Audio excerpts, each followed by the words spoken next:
അപ്പോൾ എല്ലാവർക്കും നമ്മുടെ മറ്റൊരു വീഡിയോയിലേക്ക് സ്വാഗതം. ഞാൻ അജിത്ത്. അപ്പോൾ ഇന്ന് നമ്മൾ പോകുന്നത് ആലപ്പുഴ ചങ്ങരത്തേക്കാണ്. ചങ്ങരത്തേക്ക് പോകാനുള്ള കാരണം കഴിഞ്ഞ ദിവസം ഒരു കേരളത്തിൽ അപൂർവമായിട്ട് മാത്രം വരുന്ന ലെസർ ഫ്ലെമിംഗോ ഒരു രാജഹംസം അവിടെ സ്പോട്ട് ചെയ്തായിരുന്നു. ഒരു രാജഹംസമേ വന്നിട്ടുള്ളൂ. നമ്മുടെ തൊട്ടടുത്ത അയൽ സംസ്ഥാനമായ കർണാടകയിൽ പോലും ഏകദേശം 10,000 എണ്ണം വരുന്നതാണ്. നമ്മുടെ കേരളത്തിലേക്ക് സാധാരണ കഴിഞ്ഞ റീസെൻ്റായിട്ട് കുറച്ച് വർഷങ്ങളായിട്ട് അത്ര വരുന്നുള്ളൂ. 4, 5, 6, 7, 8 എണ്ണമൊക്കെ വരാറുള്ളൂ. അതിൽ കൂടുതലൊന്നും വരാറില്ല. ചിലപ്പോൾ അതിന് പറ്റിയ കാലാവസ്ഥ അല്ലാത്തതുകൊണ്ടായിരിക്കാം. എനിവേ അപ്പോൾ അത് വന്നിട്ടുണ്ടെന്ന് പറഞ്ഞു. അപ്പോൾ അന്നത്തെ ആ ഒരു ദിവസം മാത്രമേ കണ്ടുള്ളൂ, പിന്നീട് കണ്ടിട്ടില്ല. അപ്പോൾ അതിൻ്റെ പടം അതവിടെ വല്ലതും ഉണ്ടോ എന്നൊന്ന് നോക്കണം. അതോടൊപ്പം ചങ്ങരത്തുനിന്ന് മറ്റ് ബേഡ്സിൻ്റെയൊക്കെ ചിത്രങ്ങളൊക്കെ എടുക്കുന്നു. എനിക്ക് ഒരുപാട് ചിത്രങ്ങൾ അവിടെ നിന്ന് കിട്ടിയിട്ടുണ്ട്. കഴിഞ്ഞ കൊല്ലം തന്നെ ഏഷ്യൻ ഡോവിച്ചർ വന്നത് ചങ്ങരത്തായിരുന്നു. അവിടെ നിന്ന് നല്ല പടമൊന്നും കിട്ടിയില്ല. നമ്മൾ ആ റോട്ടിൽ നിന്ന് കുറച്ച് പടങ്ങൾ എടുത്തേ ഉള്ളൂ. പ്രത്യേകിച്ച് വിരുന്നുകാരായിട്ട് വരുന്ന ബേഡ്സിനെ നമ്മൾ കുറച്ചും കൂടിയൊക്കെ ബഹുമാനിക്കേണ്ട ആവശ്യമുണ്ട്. കാരണം നമ്മൾ ഒരുപാട് നല്ല പടം എടുക്കാൻ വേണ്ടിയിട്ട് അതിനെ കുറേ അടുത്തേക്ക് പോയി കഴിഞ്ഞ് കഴിഞ്ഞാൽ അത് മറ്റുള്ള ഫോട്ടോഗ്രാഫർമാർക്ക് ബുദ്ധിമുട്ടാവും. അതുപോലെ തന്നെ ആ ബേഡ് പാനിക്കായി പറന്നു പോകാനുള്ള ചാൻസ് ഉണ്ട്. അങ്ങനെ പല പ്രശ്നങ്ങളുണ്ടാവും. അപ്പോൾ കഴിയുന്നതും ഇങ്ങനെ സിംഗിളായിട്ടൊക്കെ വരുന്ന ബേഡ്സ് ആണെന്നുണ്ടെങ്കിൽ കഴിയുന്നതും അതിൻ്റെ ഒരു സേഫ് ഡിസ്റ്റൻസ് കീപ്പ് ചെയ്ത് നിന്നിട്ട് പടം എടുക്കുക.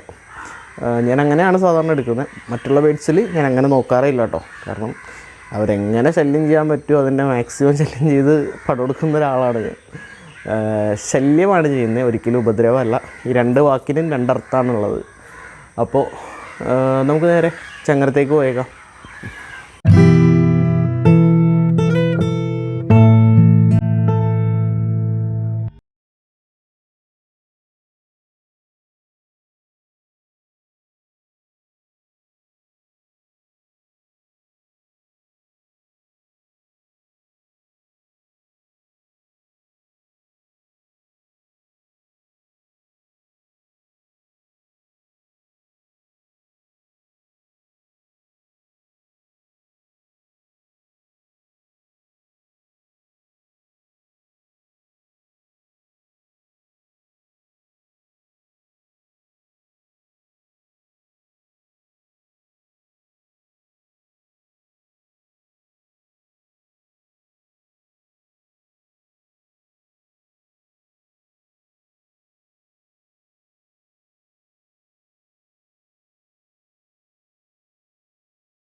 അപ്പോൾ നമ്മൾ ചങ്ങരത്തെത്തി.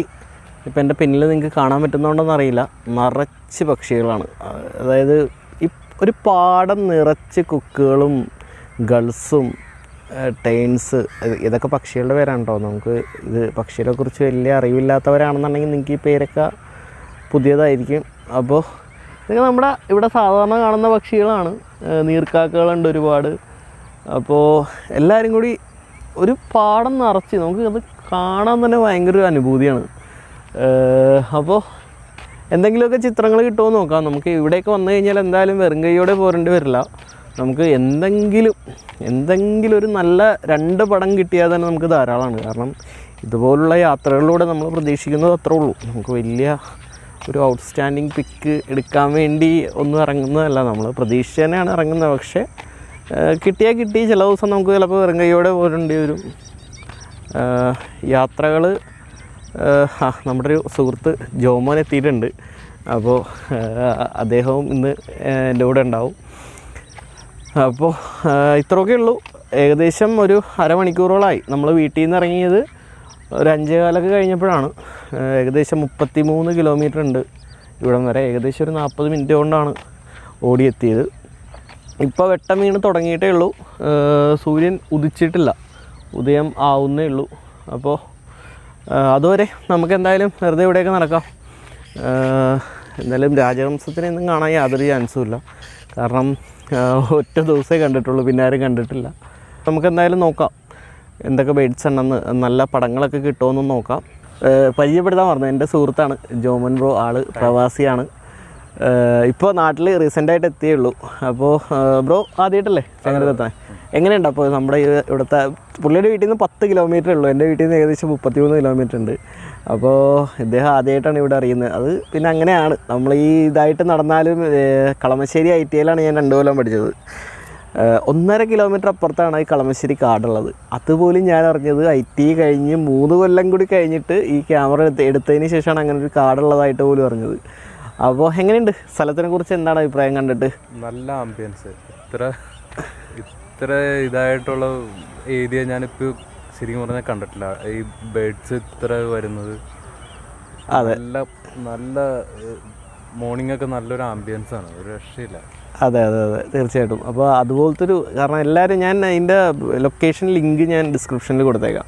കാരണം അത്രയും നല്ലൊരു ആംബിയൻസ് ഉള്ളൊരു സ്ഥലമാണ്. കാരണം ബേഡ്സ് ഒരുപാട് നമുക്ക് പറഞ്ഞാൽ ഇപ്പോൾ സാധാരണ ഫോട്ടോഗ്രാഫർമാരോട് പറയാൻ പറ്റാത്ത കാര്യമാണ്. മീൻസ് അവരെ സംബന്ധിച്ചോളം കോൾ വെറ്റ്ലാൻഡ് തൃശ്ശൂരൊക്കെ പോയി കഴിഞ്ഞാൽ ഇതിൻ്റെ ഒരു 10 ഇരട്ടി ബേഡ്സ് ആയിരിക്കും അവിടെ ഉണ്ടാകുന്നത്. അപ്പോൾ അവരെ സംബന്ധിച്ചോളം ഇതൊരു സാധാരണ കാഴ്ചയാണ്. എന്നാൽ പിന്നെ നമ്മളെപ്പോലത്തെ തുടക്കക്കാർക്ക് അല്ലെങ്കിൽ സാധാരണക്കാർക്കെന്ന് വെച്ച് കഴിഞ്ഞാൽ ഇത്ര അധികം കൊക്കുകളെയും നീർക്കാക്കകളെയും അതുപോലെ തന്നെ ഈ കടൽ തീരത്തൊക്കെ വരുന്ന ഗൾസ് ടെയിൻസ് പോലെയുള്ള സാധനങ്ങളെയൊക്കെ കാണുന്ന ഇത്രയും അധികം കൗണ്ട് കാണുക എന്ന് പറഞ്ഞാൽ അത് കാഴ്ചക്ക് തന്നെ ഒരു പ്രതീതിയാണ്. നമ്മളിവിടെ ഇങ്ങനെ സംസാരിച്ചുകൊണ്ടിരിക്കുന്ന സമയത്ത് ഒറ്റയടിക്ക് അവർ അങ്ങോട്ട് പറന്നു പൊങ്ങും. ആ പറന്നു പൊങ്ങുന്ന കാഴ്ച തന്നെ അതിഗംഭീരമാണ്. നമ്മളിങ്ങനെ വണ്ടറായിട്ട് നിന്ന് പോകും. അതുപോലത്തെ ഒരു, അത് നമുക്ക് ക്യാമറയിൽ ചിലപ്പോൾ കിട്ടില്ല. നമ്മളൊട്ടും പ്രതീക്ഷിക്കാതെ നിൽക്കുന്ന സമയത്തായിരിക്കും ഇതെല്ലാം കൂടി പറക്കുന്നത്. അപ്പോൾ നോക്കട്ടെ, അതുപോലെയുള്ള കാഴ്ചകളൊക്കെ കിട്ടുമോ എന്ന് നോക്കാം. എന്തായാലും നമുക്കൊന്ന് കറങ്ങി നോക്കാം.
അപ്പോൾ ഇവിടെ ബേഡ്സ് മാത്രമല്ല ഇങ്ങനെ ചില കാഴ്ചകളൂടിയുണ്ട്.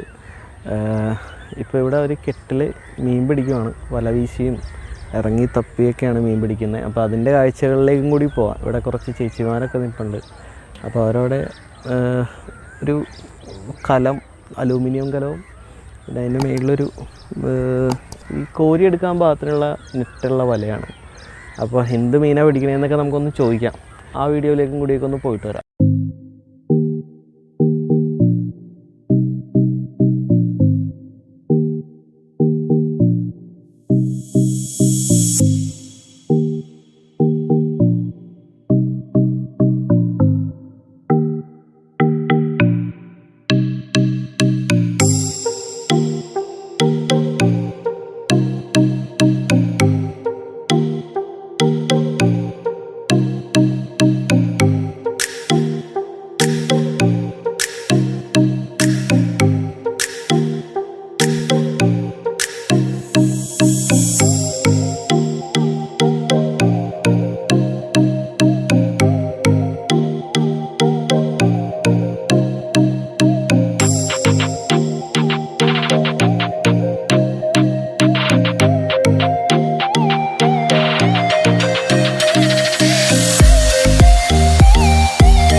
നമ്മളിപ്പോൾ വന്ന വഴിക്ക് ഒരു ചേച്ചി വലിയ ബ്രാലിനെയൊക്കെ പിടിച്ചിട്ടുണ്ട്.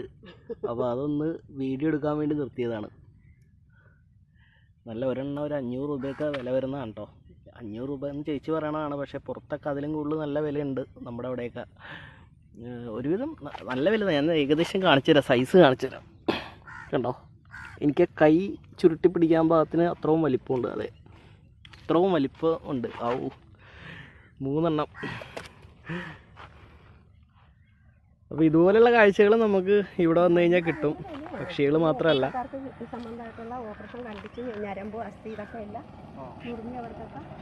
അതെ അതെ അതെ, അങ്ങനെയുള്ളവരാണ് കൂടുതൽ. ഈ ഓപ്പറേഷൻ കഴിഞ്ഞിട്ട് നിൽക്കുന്നവരാണ് കൂടുതൽ ഇതൊക്കെ കഴിക്കുന്നത്. കഴിഞ്ഞ വർഷം ഞങ്ങൾ ഇവിടെ പിടിച്ചപ്പോഴല്ല, എറണാകുളത്ത് നിന്ന് ഡോക്ടർമാർ നേരിട്ടാണ് കാറിന് വന്ന് ഇതുപോലെ ഞങ്ങൾ പിടിക്കും, അവർ മേടിക്കും. ഒരെണ്ണത്തിന് 1000 രൂപ അവരെയും തന്ന വിലയൊന്നും ആണല്ലേ. കാശാണ് തന്നത്. അതെ അതെ അതെ അതെ, വിൽക്കാൻ ഞങ്ങൾക്ക് പുറത്ത് മുഴുവനും എടുത്ത ഡോക്ടർമാർ ആണല്ലേ. ഓ ശരി ശരി ശരി ചേച്ചി, അപ്പോൾ നടക്കട്ടെ.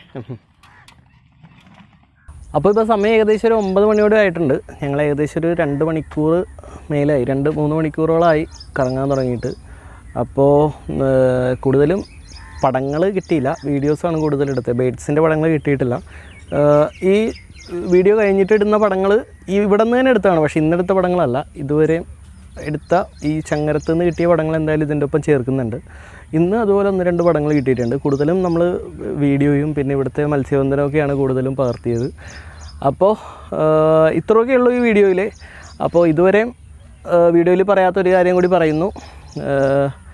നിങ്ങൾക്ക് ഈ വീഡിയോ ഇഷ്ടപ്പെടുകയാണെന്നുണ്ടെങ്കിൽ തീർച്ചയായിട്ടും ലൈക്ക് ചെയ്യുക, നിങ്ങളുടെ വിലയേറിയ അഭിപ്രായങ്ങൾ കമൻ്റായിട്ട് രേഖപ്പെടുത്തുക. അതുപോലെ തന്നെ നിങ്ങൾ സബ്സ്ക്രൈബ് ചെയ്യാതെയാണ് ഈ ചാനൽ കാണുന്നതെന്നുണ്ടെങ്കിൽ തീർച്ചയായും സബ്സ്ക്രൈബ് ചെയ്യുക. അത്രയും മാത്രം പറഞ്ഞുകൊണ്ട് എന്തായാലും ഈ വീഡിയോ ഇവിടെ നിർത്തുന്നു. അപ്പോൾ നമുക്ക് വീണ്ടും അടുത്ത വീഡിയോയുമായി മറ്റൊരു ദിവസം കാണാം. അതുവരെ ബൈ.